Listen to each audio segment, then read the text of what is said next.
So the hard truths about adulthood I had to learn alone.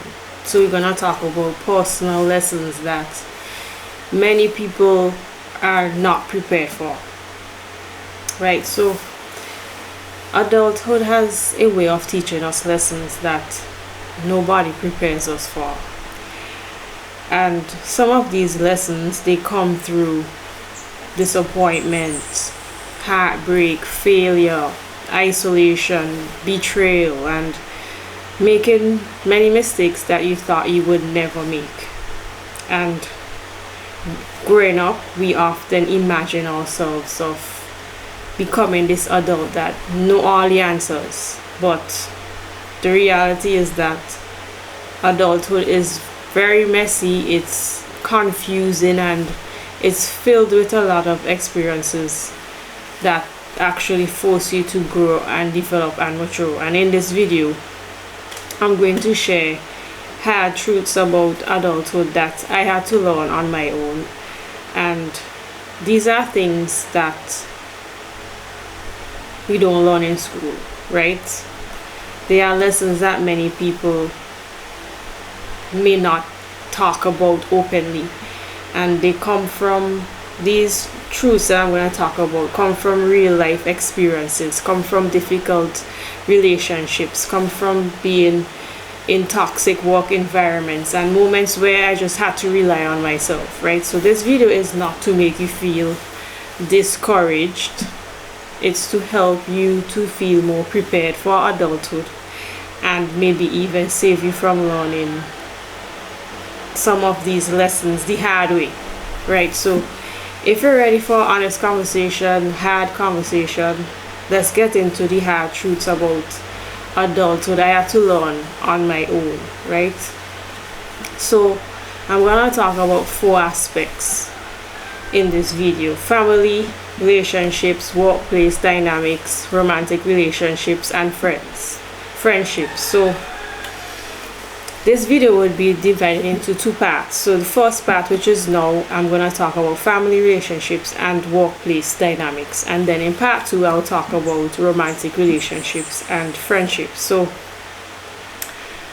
talking about family now, right? What I've realized as an adult growing up is that not because people are adults and not because people are parents mean that they know what they're doing. Right? When I grew up, or when we grew up, we look at our parents as heroes, as somebody we could trust, somebody who have good judgment. We think that they would know better.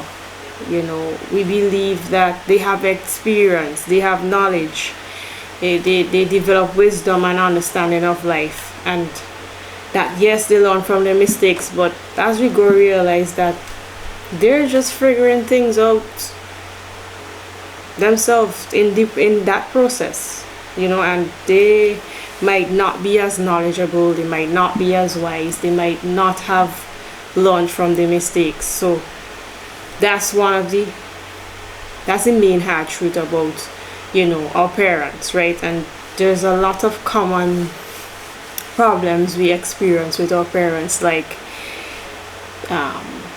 they constantly criticizing you, you know, they're belittling you, you know, they invalidate your feelings, they invalidate your experiences in life, they use guilt and shame to control you, they try to manipulate you to control you, you know, you could see they have favorite siblings, you know, they have favoritism going on.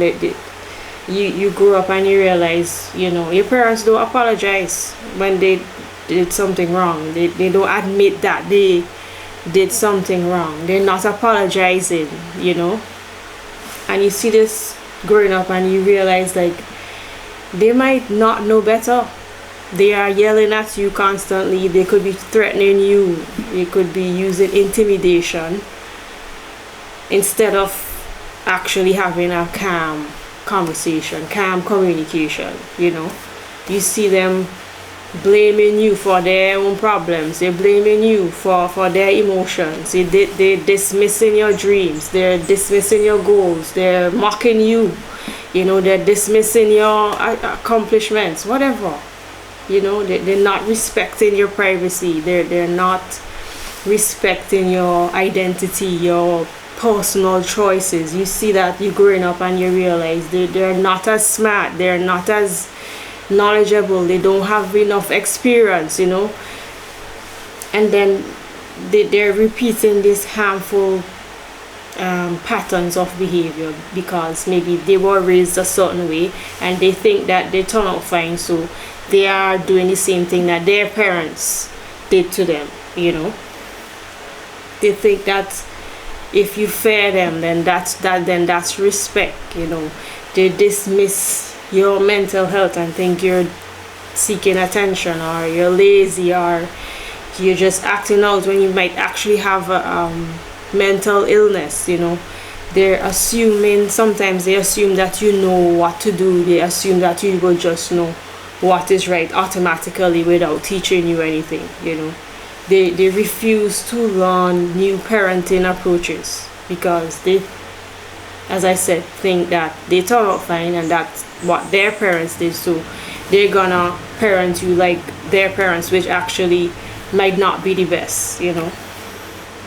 And one of the main things I see is that parents believe that that providing basic needs is enough. They believe that you have shelter, you have food, you have education, and that's enough, and they should be rewarded and they should be considered as this wonderful parent just providing basic needs without any emotional support, no guidance, no love, no genuine care and concern for you. But they think that they are amazing just because they provide basic needs, which obviously, if you're a parent, you have to provide basic needs. You should not be making children feel like they are ungrateful or whatever just because they require guidance and they require emotional support and financial support, and they want they want you to be genuinely concerned about them, right? You will also see that your parents didn't educate you on having important life skills, such as budgeting. They didn't talk to you or teach you about healthy relationships, communication skills, emotional regulation. All of these things, they are very important for when you become an adult and you realize like they didn't teach me that, right? So it's showing you like they might not be as knowledgeable, they might not be as wise, they might not be have the experience or educated enough to teach you important life skills, right? And then they might shame you for your mistakes instead of treating mistakes as an opportunity for learning. They might discourage your curiosity, they're ignoring the trauma they created, they bully you, they abuse you, and the abuse, it stunts your growth, right? They reject different approaches to deal with conflict, like they're stuck in their ways, so what I'm trying to say is that being an adult doesn't automatically make somebody wise. Being a parent doesn't automatically make them emotionally mature or prepared to be a parent. Many parents are raising children while they are dealing with their own poor communication skills, their own unresolved trauma from their parents, and they are emotionally immature. They have unhealthy beliefs growing up that they learned from their parents, and as a result of this, some parents they make decisions based on fear, based on their ego, based on just the habit that they have, or they have misinformation, rather than doing what's best for their children, for their child. They may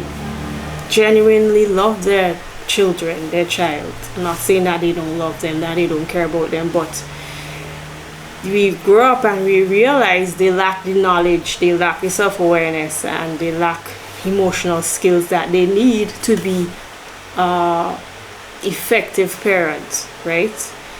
So adulthood, yes, it comes with age, but good parenting comes with, continuous learning, upgrading, self-reflection, apologizing when you make a mistake. And good parenting comes from personal growth and understanding the different growth cycles of your children and what they're going through. And one of the hardest truths I've learned is that becoming an adult doesn't make you automatically know what you're doing, especially when it comes to parenting. So that's the main hard truth about like family dynamics and parents, right? So second aspect is about work dynamics, toxic work environments, and some of the common issues we would experience in the workplace is jealousy, envy, and I talk about this already in previous videos, right? Some people at your workplace, they just compare themselves to other people, mainly because of insecurity they have within themselves, right? They will feel threatened by your skills, or maybe you're popular, you get attention easily, or they're jealous and they envy you because you're successful, you have good work ethic, whatever it is they're jealous about. They could be jealous about your beauty, they're jealous about the skills that you have, and there are many other things they could be jealous about that does not involve money, material things, right? So when they start experiencing this jealousy and envy within themselves, they start to gossip, they start to exclude you, they're undermining you, and they're doing all of this rather than improving themselves, right? They try to smear your name, they try to bully you, and I go in depth on these things in previous videos that I've done. If you check my playlist that is on work dynamics, you will get more information on this. So next issue you could really experience in your workplace is just hatred and resentment. Some people, they might be overlooked, they might be treated unfairly, they might not be satisfied with their situation at their work, and this causes frustration within them, and they could direct that frustration towards you instead of addressing the underlying problem, right? That's just one scenario. Or people might just hate you. They just hate you because you're confident in yourself. They hate you because you have good work ethic, you're intelligent, you're knowledgeable, you have experience, you're qualified, you have good personality, you have good character, people could see you work on yourself, you get attention easily, and they just hate you just because of that. And obviously the jealousy and envy will come into play, and all of these things, it also, what you will also experience is co-workers pocket watching. They're overly concerned about how much you earn, they're overly concerned about what you own, what you achieved, instead of focusing on their work and focusing on their goals. They're comparing themselves with you, right? And it often is just coming from them being insecure within themselves, right? And in almost all work environment that I've been in, there's this unproductivity going on, right? And that's the next issue, unproductivity. Workplace unproductivity is often, you might think, blamed on, like employees being, maybe they're lazy, but it's not that. Most of the time, in reality, is a result of multiple problems going on, right? Multiple things happening, right? A workplace could be full of busy people, and there's not any there's very little meaningful work going on, right? So when you see when you see there's unproductivity going on, most of the time what is really happening, what you really need to check is what is really happening is poor leadership going on, right? Managers, leaders, bosses, directors, whoever, they're actually not communicating clearly, they're not making the proper decisions, they're actually creating more confusion by not dealing with the root cause of problems, right? They might be changing up their priorities. Unproductivity also come with micromanagement, where employees are spending more time on, they asking permission to do everything. They always giving updates. They always need to ask what to do. They always need to be told what to do. All of these things is just, it wastes a lot of time. And there's also lack of accountability. All of this create unproductivity. There's a lack of accountability where people are not facing the consequences for what they're doing, right? While they have productive employees, carrying all the workload and being, they're motivated to complete their work. And also productivity comes along when you have a lot of office politics, where there's a lot of gossiping going on. There's favoritism, there's jealousy, there's unnecessary competition for status, and all of this gossiping and bullying and favoritism, jealousy, envy, it's a big distraction, trying to smear people's name, ruin people's reputation. All of these things just distract people from their goals and what they need to do, and it wastes a lot of time, right? The next thing about unproductivity is there's too many meetings, right? Different places I've worked, they always have these long, unnecessary, unproductive meetings that leads to nowhere. These long meetings that are like unnecessary, they make you lose a lot of time. This time you could have been used to be working, right? This is time you could have used to just complete different important tasks. But you see this unproductivity when there's too many meetings. It could have the things that you are saying and that you are mentioning, it could have been sent in an email. It could have been sent like as a message in the group chat. It could have been, it don't have to be that long. You're wasting time. People need to actually do their work and be productive. So that is how you see unproductivity coming in. It's not that employees are lazy, right? And unproductivity comes in when you're not organized, there's disorganization, there's information missing, so you have to be looking for information. There's unclear procedures of how to do something, and you keep having the same problem of not knowing how to do something, not knowing the procedure. You have poor scheduling. You have this constant interruption that is like slowing people down, and that is how you see the unproductivity in the workplace. And also when you see people being unproductive, it's also comes from people being burnt out, right? When you're overworked, you make a lot of mistakes. You work slowly, you are less creative, you don't take initiative because you're burnt out. And these are the things that create unproductivity in a workplace. Is when people they end up having low morale.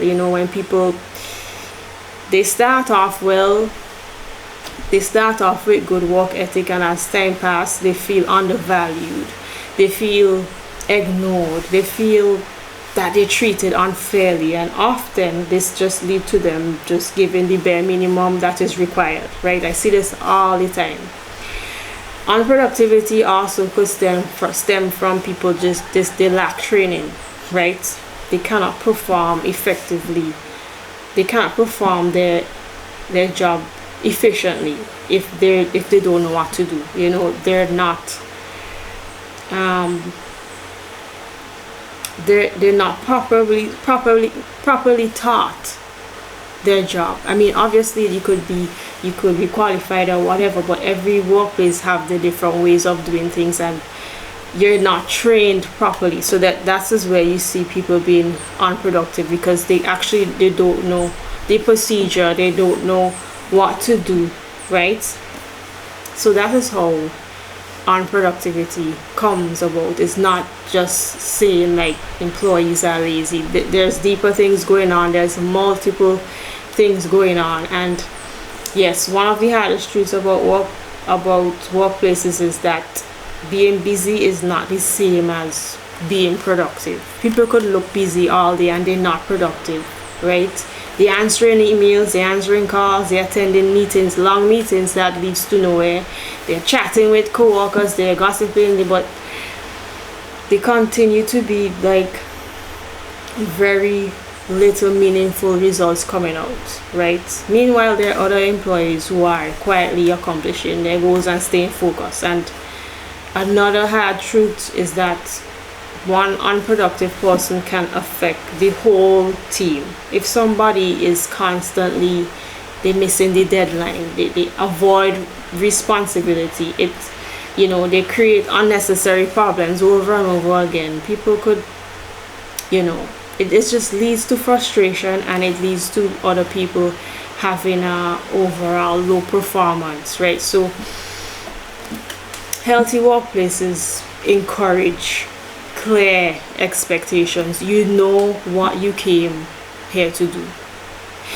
A healthy workplace encourage good communication, specific, clear and direct communication. There's accountability, there's fair treatment, there's continuous learning, there's workshops, there's programs, there's training programs, there's different courses that you're continuing to learn and develop your skills, and there's also, when you have healthy workplace, it would encourage you to focus on your work without too many interruptions, like long meetings that leads to nowhere, information that you could have sent in an email or in a chat. So ultimately, productivity is less about working longer hours. It's more about creating an environment where people, they have the tools to work, they know what they're going to do, they have good direction, and they're motivated to work efficiently as a team, right? So there are other things you're gonna experience in your workplace, like stealing is very big. See this all the time. This can involve stealing money, stealing supplies. People steal a lot, and people who are, they're high status, they have a lot of power, they're influential, they're stealing money, they're stealing people ideas, they're stealing the credit for somebody else's work, and it reflects a lot of, there's a lack of integrity across the board in men and women. There's a lack of respect for others. You're gonna see this a lot. There's a lot of greedy people. They're hungry for money, they're hungry for power, they want recognition so bad, and they will do it at the expense of fairness, of teamwork, of anything. And this can encourage unhealthy competition and poor decisions, right? So you also would experience, as I kind of touched on it before, poor management. Managers, may avoid difficult conversation, they avoid making decisions, they don't communicate well, they have this favoritism thing going on, they fail to set clear expectations of what you need to do, or they're inconsistent in their decisions and rules. They're kind of shaky, they're wonky, you don't trust them, they're not transparent, and these behaviors, they create a lot of confusion and low morale. So you would see that a lot, right? Another thing you would see in your workplace is unnecessary competition, right? It occurs when people are competing against each other so much instead of working together to achieve the organization's goal, or the institution or business or wherever you are. rather than focusing on being productive and working as a team, people become so occupied on want to outshine this person, or they want to undermine this person or outperform somebody just for recognition, just for promotion, just to get approval, and it goes left. Like it's too much. And this type of competition often it is coming from these people are insecure. I talked about this before. You could check out my video.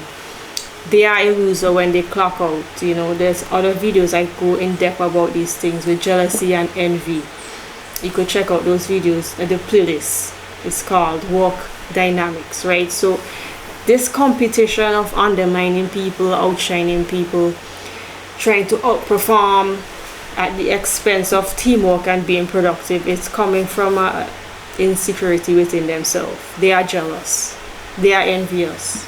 There's favoritism going on. There's a toxic work culture. That is why you have this unnecessary competition going on.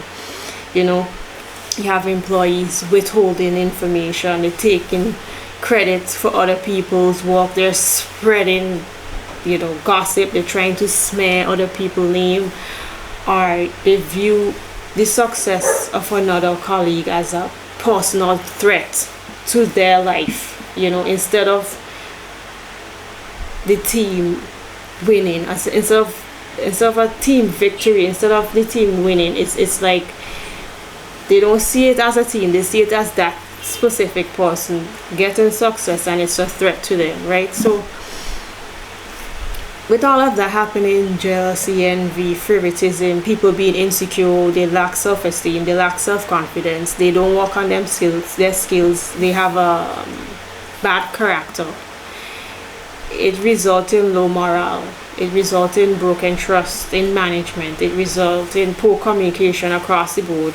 And all of this just reduces the productivity of the institution, organization, business, or whatever. So instead of collaborating to solve problems and improve performance, you're wasting energy on office politics and personal rivalries, right? So a healthy workplace will obviously encourage employees to compete with their own previous performance. So you want to be better from last time, not against each other,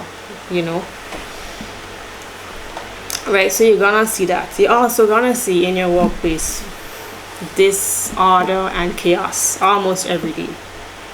There's not a clear system of doing things. There's no clear responsibilities.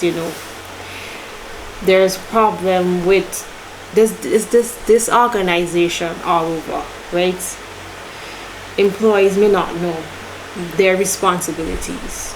They don't know the procedure of doing things, and it leads to frustration. It leads to unnecessary mistakes. It leads to confusion and chaos just because you're not organized, right? And obviously that stems from the head, right? So next thing is that people, added to the disorganization and the chaos, people just don't know what they're doing. People could be qualified, they have years of experience, a decade of experience, and that doesn't automatically, what I see, it doesn't automatically make them competent.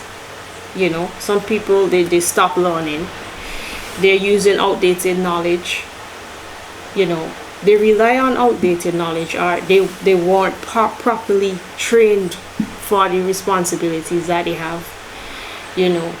They might not be very knowledgeable about how to communicate, or they could be qualified, they have the experience, but they just don't have leadership skills, or they have bad judgment, they can't communicate. So all of that you're going to see.